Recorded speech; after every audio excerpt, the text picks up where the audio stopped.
West Denver. Sleep deprived and heavily caffeinated. All right, let's do this then. This is the Jeff and Bill Show. I don't agree with that. They don't always agree, but hey, at least they have coffee. Coffee. And each other. I love you, man. God help us. I want to bless him. We need all the help we can get. Now here's Jeff Hunt and Bill Thorpe. The Jeff and Bill Show on News Talk 8 a.m. in the 710. Mile High City on this Tuesday, September 2nd, 2025. Good morning, Denver, Colorado. You've tuned into the Jeff and Bill Show, News Talk 710, KNUS, where we tackle the right, the left, and the center with no apologies and no surrender. I'm Jeff Hunt. Your morning wake-up call, Monday through Friday, 6 a.m. to 10 a.m. You can follow me on X at Jeff Hunt for more unfiltered takes. Billy, we were talking to Keith.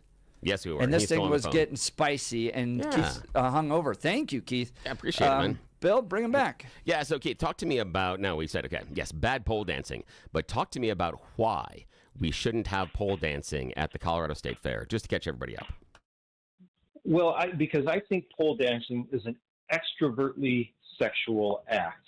It's not like your typical acrobatics that you're seeing in gymnastics or Cirque du Soleil. Now, I grant you the argument that have we over-sexualized maybe gymnastics, or maybe have we done the same thing with cheerleading? Sure, but pole dancing has no place. I'm sorry. It shouldn't be out in the open anyway. If you want to do it behind closed doors, have an 18 and over show, or just at least screen kids from this, that's fine. But and I'm not mad about it. I thought it was hilarious. But I mean, and I could go on and body shame this woman till the day's done. But it's my point is that it's different. It's just different. It's not the same as sort of... Could Keith, could possibly the idea and presentation of pole dancing evolved since you and I were kids? And the reason I put that on the table here is because in the late 90s, there was someone whose name I forget that turned it into somewhat of an exercise form. And since then, over the next 20, 25 years, it's evolved into various levels of competitions. There are competitions that deal with pole dancing that have nothing to do with stripping, taking off your clothes, or sexualizing. There are things that have to do with fitness, and there's also pole dancing that have to do with lyrics and rhythm and doing it in tune with something that's going on as far as dance. It's turned into a dance form. So could it possibly be, Keith, that we are judging the idea of pole dancing based on an idea from the late 80s or early 90s, not where it is today? Yes, I agree. I totally agree with you that there is an element to that you could turn into an art form, but it's when you combine, to me, get it down to its most basic elements. What was she wearing? Okay, it's probably the only time I get to ask that in life. What was she wearing? It was a black bathing suit, and it was a black one piece, which, in my opinion, covers more than most of what you see our Denver Broncos or Nuggets cheerleaders or dancers wear, just in general, in my opinion. Now, that's true, and I don't disagree with you there either, but it was sort of, I don't know if I can say it on the radio, it was creeping up into places that it really shouldn't have been, and the flashing that occurred when she did some splits on there was... It was just a little too. That's what it is. She got a wedgie. Too suggestive. It was too suggestive, and I understand why people were upset about it. And I think you're right. It just depends on how. If she was wearing a full piece bodysuit or something else that wasn't as suggestive, that it would might have been different for me. But I struggle with it. And to your point, I struggle with the modern day cheerleading stuff that girls are doing. And if that was my daughter, no way. It would not happen. But, society is evolving, and it's not necessarily a good thing that we suddenly turn these things into, what was once a strictly sexual thing to now we're in the realm of, but it's a great workout. Yeah, okay. And see, You could go Keith, to what I see some of that. thing. Yeah, what I see some of that evolution is some of what Jeff was talking about feminism And for me, the idea of females taking something that at one point was associated with stripping and now making it and broadening into something else is part of feminization, is part of the idea that we're going to take this and we're going to do other things with it. Now, it's interesting you brought up the idea of her having a full bodysuit. Now, this is somewhat of a tangent, but if you listen to the show long enough, you know that I'm a big professional wrestling fan. WWE has figured out that Saudi Arabia really, really likes professional wrestling. Also, I don't know if you noticed, they have a lot of money. They have a lot of money. And so they have signed contracts with WWE once a year to bring a big show with all of the stars into Saudi Arabia. But what do you do with the ladies? Now, what the ladies have done, they can't wear their normal skimpy outfits that they do that is part, eye candy for the guys. They wrestle in full body onesies. It goes from ankle to wrist to neck. That's what they've done. And at first, the Saudi Arabians, the first couple of years, didn't want any women at all. And now with the demographic change inside the country, they've noticed some of the fans do like some of the women's performers, in my opinion, primarily because they prevented the women's performers as actual wrestlers, not just women participating in what is loosely termed a wrestling strip-off. So they presented it differently, but now what they've had to do is they've gone with that full body suit inside of Saudi Arabia, and it's very difficult for them as far as a society. And I paid a lot of attention as to what that society and how they're viewing it, but they're having a lot of the same conversations we are. The same thing that you and I are having on the air today, they're having the same conversations, but about full-bodied women. They're upset that, any part of the body, some of them, they want, face coverings and everything else inside of some pieces of the Saudi Arabian society. I just think that's interesting given that the evolution in another part of the world also dealing with something that is similar to what we're dealing with today. Not exactly the same, but something similar based on presentation, exposure of women. That's because we are historically a Christian nation. Yeah. Right? We're not a theocracy. I'm not saying we're a theocracy where the priests choose who are going to be our political leaders, but we are a society that's based in Judeo-Christian values. I find it fascinating that 60s, 70s, second, third wave feminism pops up. Now, this isn't feminism on, can I have the right to vote? This was take me seriously, listen to my mind and my heart, not just my body. I'm more than just my women components, that type of thing. We've gone all through that, and now we're at OnlyFans, make millions of dollars, not based upon the quality of my intelligence and my heart, but my ability to take my clothes off. I think it was a failed experiment. Keith? However, Keith, I do think that we could say that someone that has figured out a way to make 7 figures based on getting men to pay her to take clothes off on a screen, that's kind of smart. There's a level of intelligence there. Therein lies the catch with modern feminism, is that women are still screaming about how they want to be respected for their mind and their abilities and their skills, yet those same women screaming that are literally selling themselves online still. And that's a rabbit hole of an argument, but it's very hypocritical. Women are still using their sexuality to sell, whether it's in a boardroom or on OnlyFans. Yeah. See, the thing that I would push back on that only is because of who's making the choice.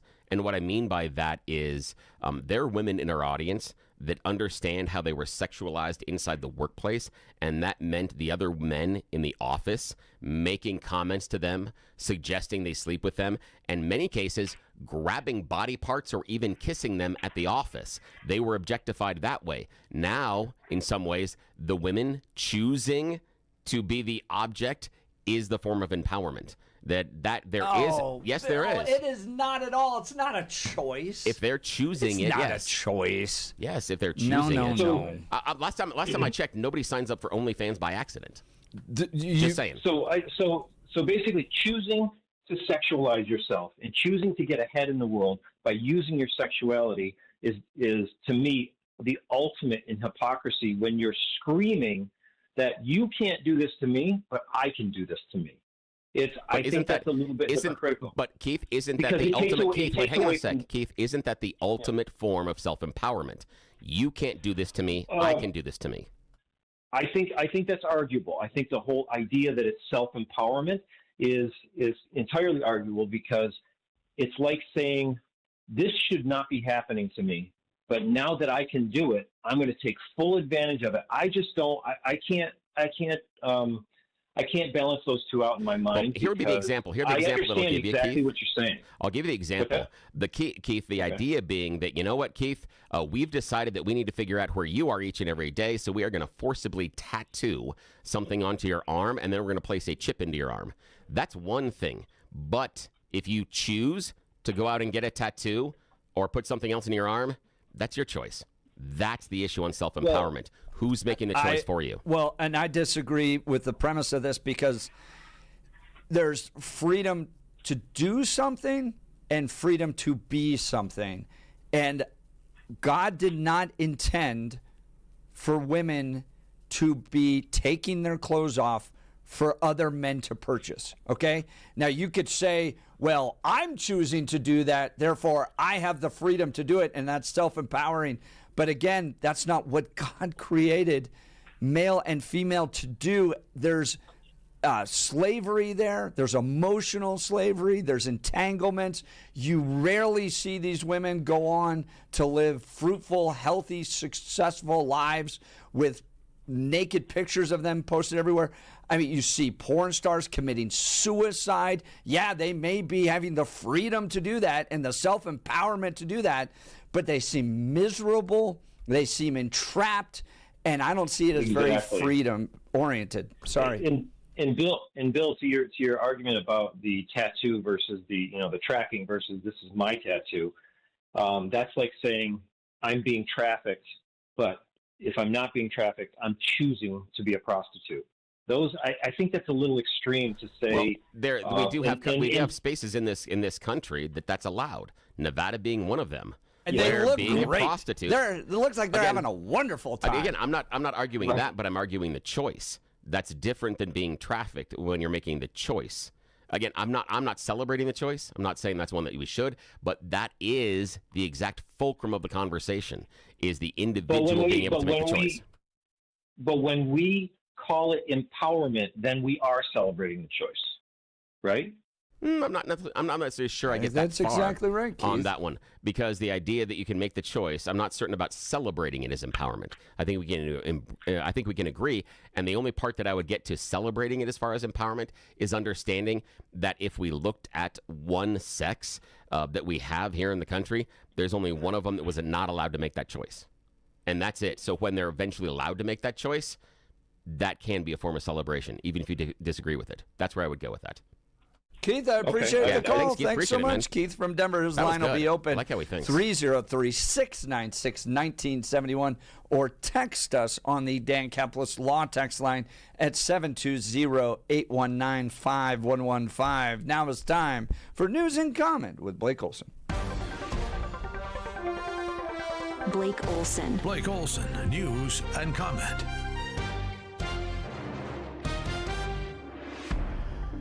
Good Tuesday morning, 60 and sunny in Denver, expecting a high of 85 today. This portion of the news sponsored by Pastor Camp Heating and Air Conditioning at 303-777-1234 to learn more about special savings opportunities on Lennox equipment.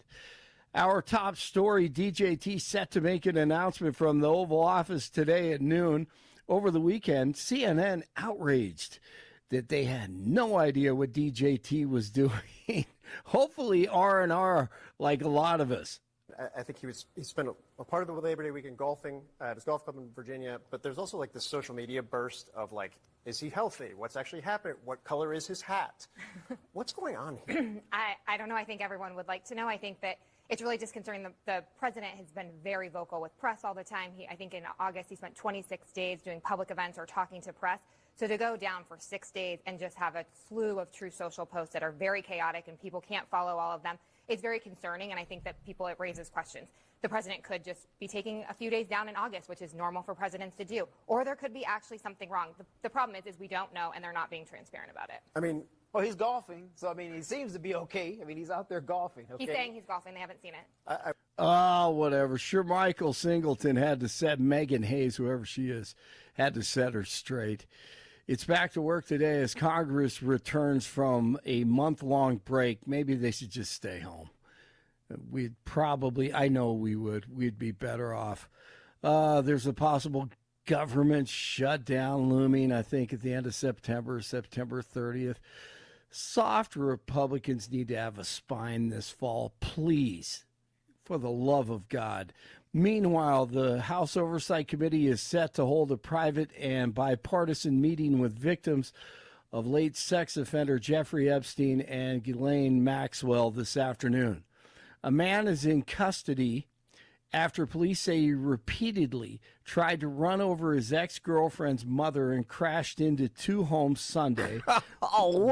Did you see this? One neighbor, Mark Gallegos, says he was taking a walk at the time and noticed what was going on. I saw the car up inside of the steps and into the door, and I could also hear the man that did this. He was rolling around and groaning and yelling, and he sounded like he was in some pain.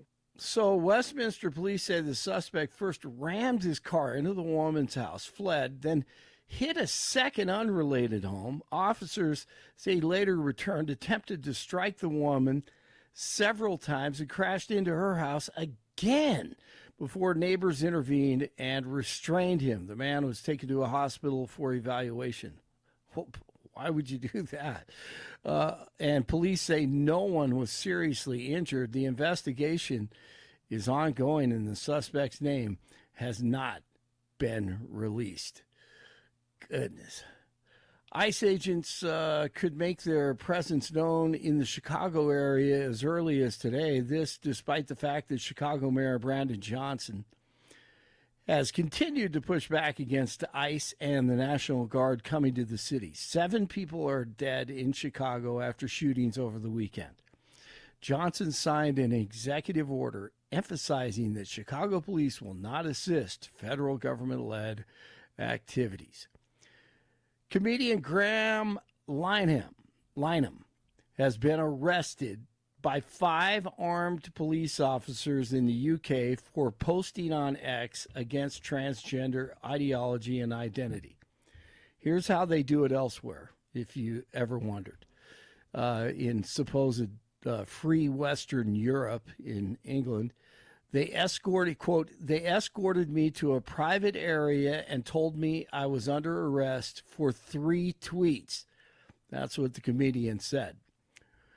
Former comedian, by the way, Anna Paulina Luna, posted on X to Keir Starmer that quit oppressing free speech in your country, quit allowing illegals to rape your women.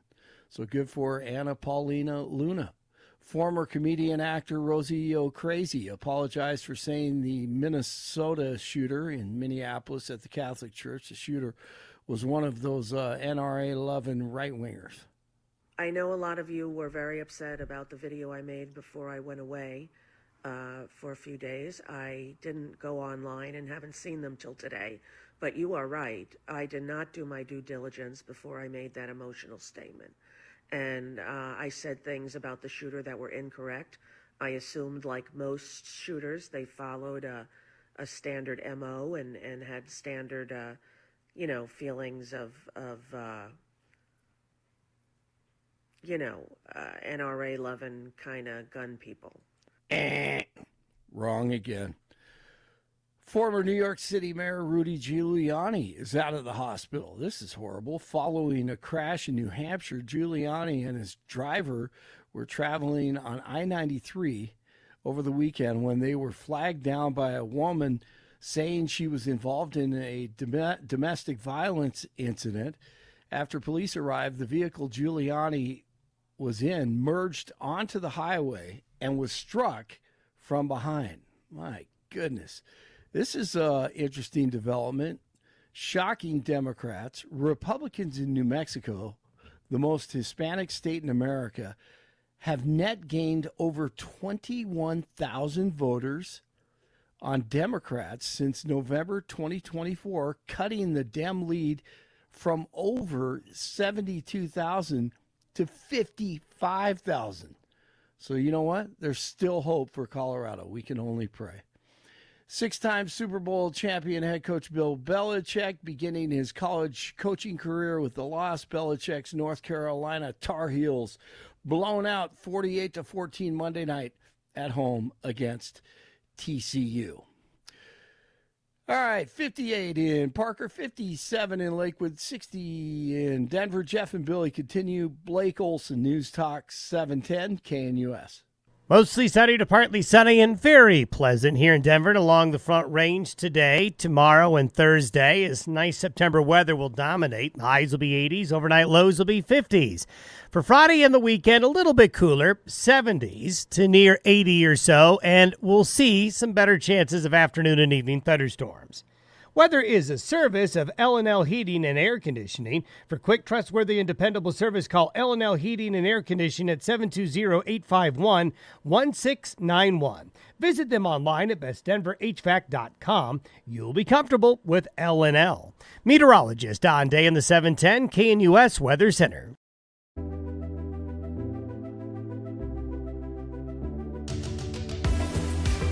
Welcome back to the Jeff and Bill show. Let's go to the phone lines. Dwayne in Divide. Good morning, Dwayne. Morning. Good Tuesday to you, gentlemen. I'm surprised that this subject has carried on as much as it has. I have to sit there and say that Cirque du Soleil is both elegant and seductive and absolutely incredibly mind-bending at the physical abilities and the expression of all things. And I agree with Bill that this is really kind of a whole lot of nothing burger. But when Jeff said you knew things about this being deviant behavior or some kind of behavior, I was like, Jeff, do you ever attend the meetings? Because we never see you there. That's good. Yeah, which meetings are those? The deviants. Oh, the deviants. We never see you there. We never see you there. Otherwise, how does this plan come together without this? Yeah.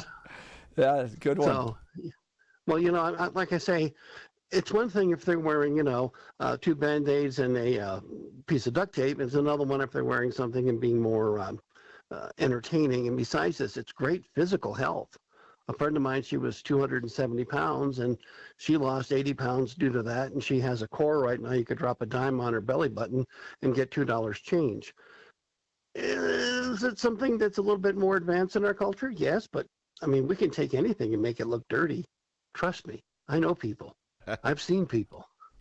I understand people. Yeah, there were some things, Dwayne, where I kind of jumped back and I thought, Rich, you just brought back something, the idea of, 2 Band-Aids and things like, I remember Wendy Williams, the Plasmatics, performing, mostly topless. And there are some other things from that era and what we viewed then, versus what's untoward and what we view that as now is kind of, a little bit different. Now, what do you think about the Colorado State Fair prohibiting them from performing again? Now, again, the group doesn't want to be there either. But what do you think about the State Fair saying, nope, not for us anymore, after the group had performed for the past 4 years? Well, I'm on this whole thing of, capitalism, do what you can, make as much money as you can. And for the young ladies that are doing this or other items, and they're a millionaire for doing the things they're doing, I'm all for it. I believe that in capitalism, once you sit there and if they find a niche and they create something and they make it work, fabulous. Make it work for you. Okay? Some of us are destined to sit there and work in a machine shop. Some of us are destined to work behind a office supply center selling, big pens. And others of us that look great enough can sit there and say, why, yes, this is Corinthian leather, and I look great in it. Yes. And I'd also say that the State Fair is well within their rights to decide what acts should be there and what acts shouldn't, based on response from the people. While I disagree with the choice to not have them perform next year, it's your show. It's the State Fair. Do with it as you want. I know they only brought Hootie and the Blowfish back once. Probably a good choice. So I get it. Not a problem. To a point, they rejected my son and I for the, tuba and accordion band we want to bring around, but they always keep saying, just not our thing. But I'm like, but he plays the tuba. And they're like, but he's 4 foot tall. I said, see, He puts it in a wheelbarrow, and we're all fine with all this. But no, we're not working yeah. at the state fair. Yeah, they're crushing your dream left and right, Dwayne. That's not That fair. would be more entertaining. Dwayne Divide, Thank you, great man. call. Appreciate Sure, that. appreciate it. All right, Americans losing faith in the economic dream. The Wall Street Journal NORC poll is proving it. This was like a gut punch, and I get it, though. Only 25% of Americans believe they can improve their standard of living, a record low since 1987. President Trump, out there fighting that tax cuts and deregulation will unleash opportunity. Democrats bleeding our wallets dry with reckless spending on illegal immigrants, free lunches for all students, reintroducing wolves, and DEI initiatives that attack meritocracy. But this poll showing that Americans just don't believe in the American dream anymore. Bill, do you believe the American dream is dead? Mostly, yeah. Yeah, I do. I don't believe that what we envision as the American dream is achievable, not in the current economy. And it hurts me, but the only way and the reason I came to that conclusion is not based on my individual situation or experience, but based on the situation and experiences of my kids and my friends' kids and other kids. Oh, and that's exactly what this poll gets into. Yeah, and that's it. They can't buy a house. No, not by a house, not by a car. That's the Yeah, part. right. I mean, think about Great trying to point. afford a car, more or less, a house, because when housing costs rise above 30% of your take home, you get yourself underwater. And that's a problem. And now, based on take home, your housing costs are 40, 50, sometimes 60%. So no, there's no way that you get yourself out of that. And with now the average new car price reaching just under $50,000, again, $50,000 average cost for a new car, which then increases the cost for used cars. What are you possibly going to do? That's difficult when it's going to take you $20,000, $25,000, $27,000 in order to purchase a used car that doesn't come with some of the things like, sometimes a warranty and other things that help incentivize you to buy the newer car. So yeah, there's some problems. Yeah. More than 3/4, according to this Wall Street Journal poll, said they lack confidence that life for the next generation will be better than their own. That's more than 3/4. So, what is that, 75%? Yeah, over 75%. Nearly 70% of people said they believe the American dream, that if you work hard, you will get ahead, no longer holds true or never did the highest level in nearly 15 years of survey. So if you go through this and look at their graphs and stuff like that, do you know what tanked it all? I have theories, but what? What? COVID. What are they? Oh, in what way? COVID. I mean, everything from how would you rate the current state of the economy? So this is a poll that's gone back, at least 15 years to the early 2000s in some cases. And you see it, kind of going up and down, changing based upon who's in an elected office. And then it just tanks in 2020. Another one, actual versus predicted consumer sentiment. Consumer sentiment in the tank since COVID. I mean, you can get into inflationary spending, right? You can get into tariffs and all that stuff. And those are important aspects of this to discuss. But if you want to go and look at where everybody kind of changed their minds, here's another one. People like me have a good chance of improving our standard of living. In those 3 graphs that they list in this article, each one of them tanks during COVID. And part of the article gets into what we've had to go through. Think about the collapse in 2008, right? The mortgage housing collapse that took place there. Then you have COVID. Then you have inflationary spending. Now you've got tariffs, regardless of what you believe on all that, right? And I think you can make arguments on either side of that.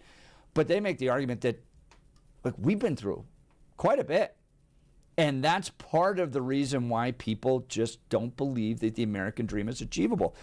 I wonder, too, how much we are the first generation to, really in world history, to live so much of our life without the wealth transfer that comes from older generations either retiring or passing on, right? Like what I call through taxes.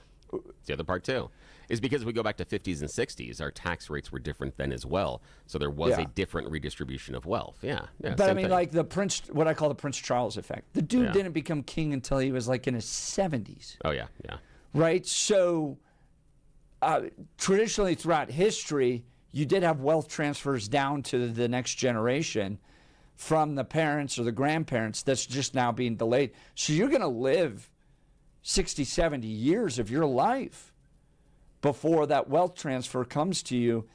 And you have to build it independently. But also remember that wealth transfer has also been constrained because we have changed the tax structure on that. So when that wealth is transferred, it's not going to have somewhat of a distributive effect, which was the case in the past, that part of that wealth was carved off and then redistributed through taxes. Agree or disagree, but what it means is we are then concentrating more of that wealth into smaller and fewer hands.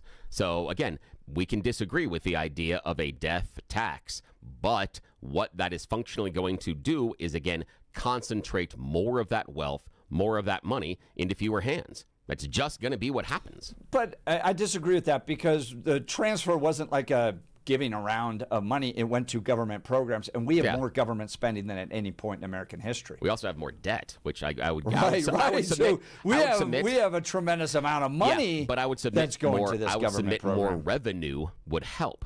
And the only reason, this is not for today, but on a side note, we've all heard recently the Trump administration trumpet the increase in revenue from tariffs. They've talked, we're at the highest revenue ever.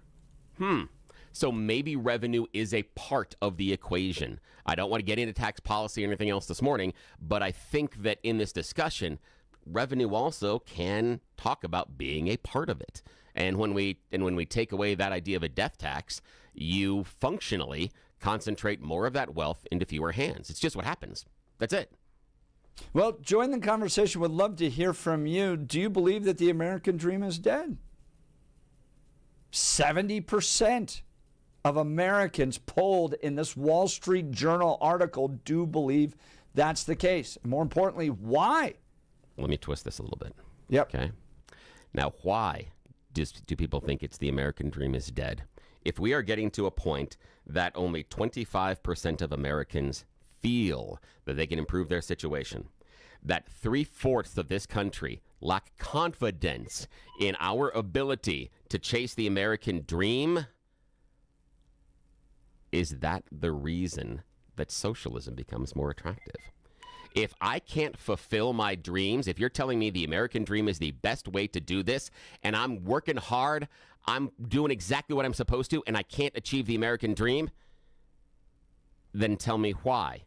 Yep. I shouldn't look at socialism, which offers me, and again, Pete talks about the sweet song of socialism, but offers me at least some buffers against some of the things that are preventing me from achieving my dreams. I'll tell you why I think, from my perspective, it's dead. Okay? Here's my perspective. One, the left has killed meritocracy, right? They push these stupid programs like DEI, where you were awarded jobs, you were awarded college placement, not based upon your ability to perform, but based upon irrelevant things like skin color, okay? So the left kills meritocracy and gives opportunities to people that don't deserve it. Secondly, they spend millions, if not billions of dollars on programs that don't help serve people. I'll give you a great example. $356 million spent in the city of Denver on illegal immigrants. $356 million that came from you, spent on services for illegal immigrants, people that shouldn't be here in the first place. And as a result of that, services cut to the city of Denver, taxes going up, and people losing their jobs. The left has funded irrelevant, broken, stupid programs with your tax dollars while limiting your ability to get ahead. That's what I think happened. All right. We'll get to the phone lines. They are hot. Would love to hear from you. 303-696-1971. Text us on the Dan Caplis Law text line, 720-819-5115. Guys, let's talk about the Black Eyed Pea of Colorado, locally owned and operated by Stephen Michelle. I absolutely love this restaurant. My entire family does. It's home-style cooking at its best. 8 locations. There's sure to be one near you. Bottom line, you want to take the family out to eat at the Black Eyed Pea of Colorado. Go online at blackeyeedpeacolorado.com and check out their featured menu that they run throughout the different seasons in Colorado. They have special barbecue, burgers, potato menus, and much more. They've built a reputation in Colorado for the best home-cooked meal away from home. They do catering. If it's a dinner party, rehearsal dinner, wedding reception, or company event, make it a success with Black Eyed Pea Catering. And no matter what the occasion, Black Eyed Pea gift cards are always great. For your special someone, birthday favors, or holiday presents, they have you covered. I love everything about this restaurant. I know you will too. Support local like I do. Keep it in Colorado. And visit the Black Eyed Pea near you. We'll continue. You're listening to The Jeff and Bill Show. This is Denver's Talk Leader News Talk 710 KNUS.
Welcome back to the Jeff and Bill Show. Headlines out of the Wall Street Journal. Americans lose faith that hard work leads to economic gains. This is a poll that they're releasing here. Shocking news. The share of people who say they have a good chance of improving their standard of living fell to 25%. More than 3/4 said they lack confidence that life for the next generation will be better than their own. Nearly 70% of people said they believe the American dream, that if you work hard, you'll get ahead, no longer holds true or never did. The highest level in 15 years of surveys. If you go back and look at the numbers, they really tank around COVID. The lockdowns that took place in 2020, and they're just not getting much better. Actual versus predicted consumer sentiment, people like me having a good chance of improving our standard of living, all of these questions. How would you rate the current state of the economy? Poor, excellent, good, all that really does crater around COVID and just never responds and it isn't coming back. So what do you attribute this to? Let's go to the phone lines. Tony Littleton. Good morning, Tony. You're on with Jeff and Bill. Morning. Hey, good morning, guys. So the question: when did people stop believing in the American dream? And it is my belief that Reagan and Trump are kind of bookends to the same story. If you'll recall that we went through a period in the 50s where the top end tax rate was 90%. And then Kennedy lowered it to 70%, and we trucked along like that for 20 years. And then Reagan came in and cut it in half. And ever since then, we've ran up debts. You know, even H.W. Bush, remember, no new taxes, and the debt got so high so quick, he actually, put a tax out and, then did not win the 92 election. And I simply believe that the trickle-down model that he was espousing, and I'm saying Reagan, that, give the rich more money, and that will trickle down to Americans, the American average worker. And I think it's failed, and we've had 50 years of it. And now Trump, with the big, beautiful bill, was like, he just put a cherry on top. We're running up the biggest deficits to implement a tax break that is 60% is going to the top 10%. So Tony, do you believe then that if we just tax people more, the American dream will come back? No, I not tax more. Use the tax code, and then use the tax code to tip everything back, tip everything over. So people, I'm going to just kind of make up numbers, but take people who are making less than $50,000, and I think this should be the Democratic message going into the midterms and the next election. If you make less than $50,000, your federal tax rate, 5%, and 50,000 to 100,000, your tax rate is 10%. Right now, people are probably paying 22% weighted average on 100,000. So they're paying $22,000 in taxes. If you lowered that to 10, they'd have an extra $1,000 a month. Now, that would make a difference in people's lives that are in the working class, and then continue that up through about 200,000.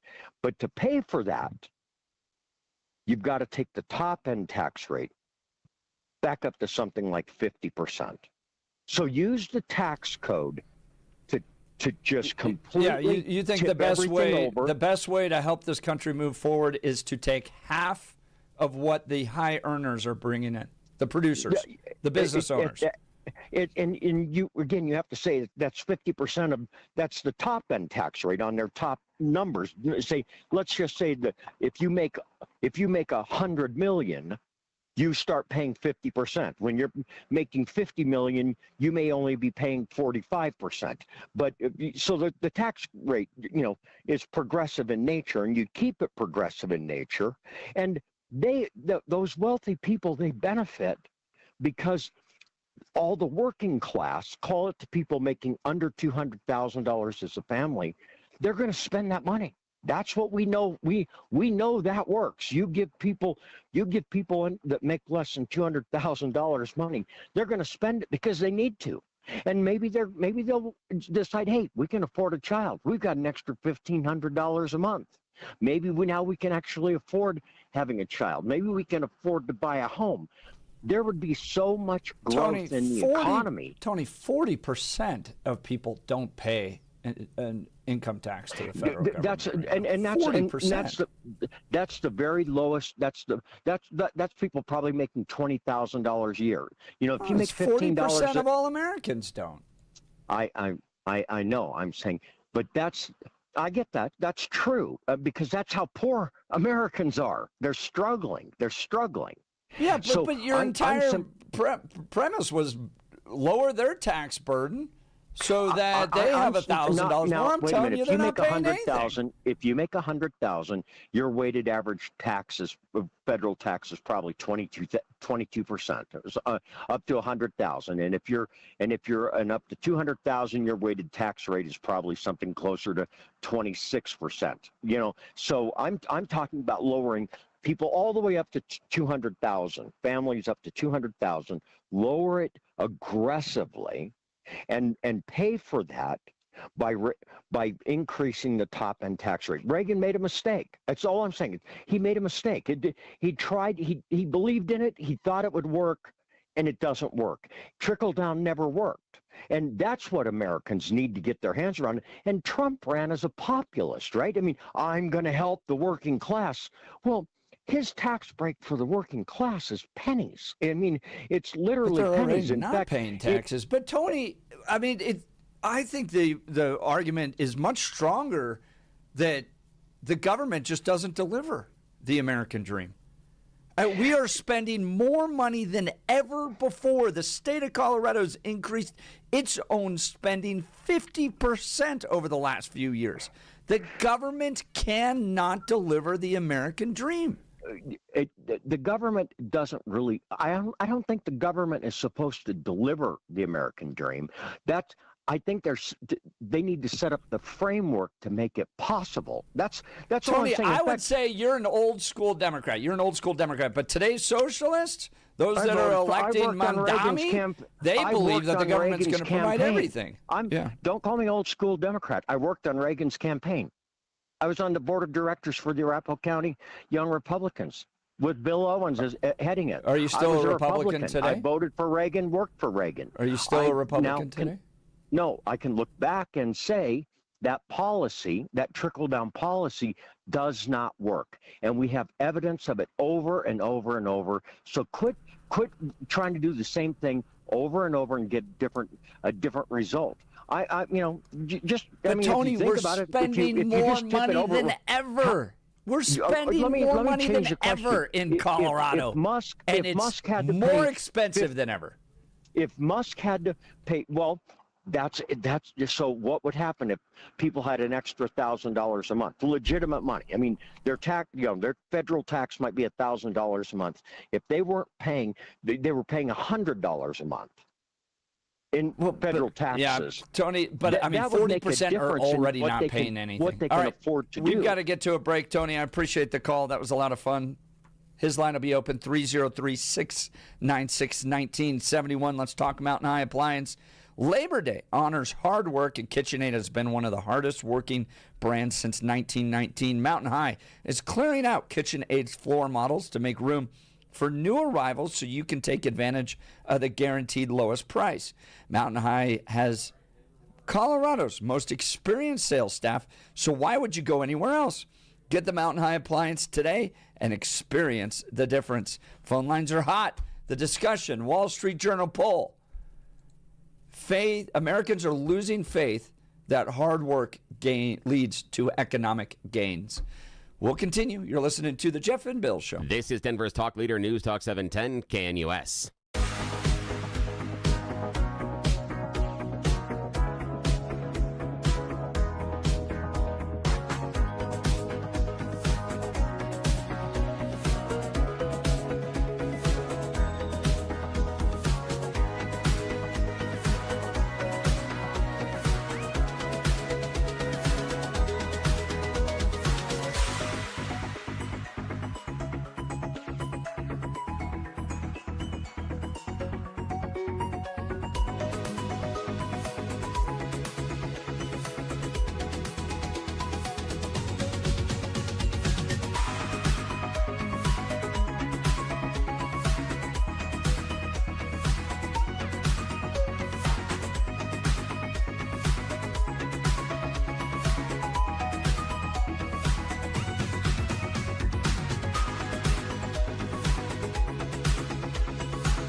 Epic Faith No More. This is the Jeff and Bill Show.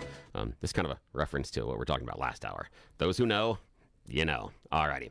Now, Jeff's busy with something right now. We'll update you on what he's doing in a second. We're going to close the story on something that he dealt with earlier this year, but he's dealing with that right now, so it's just you and I dancing along. We are talking about the American dream. Is it dead? A brand new poll shows that only 25% of Americans believe they can improve their situation in life, and 3/4 lack the confidence they can live their life better than their parents. Now, Larry in Denver, I want to jump to you real quick, but we'll bring you back here in a second because we're going to go to a break quickly. But Larry, what do you think about the American dream?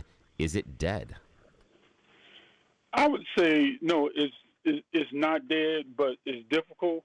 And what I wanted to say, that Jeff isn't there, but I wanted respectfully, to say about Jeff, he crushes me with this.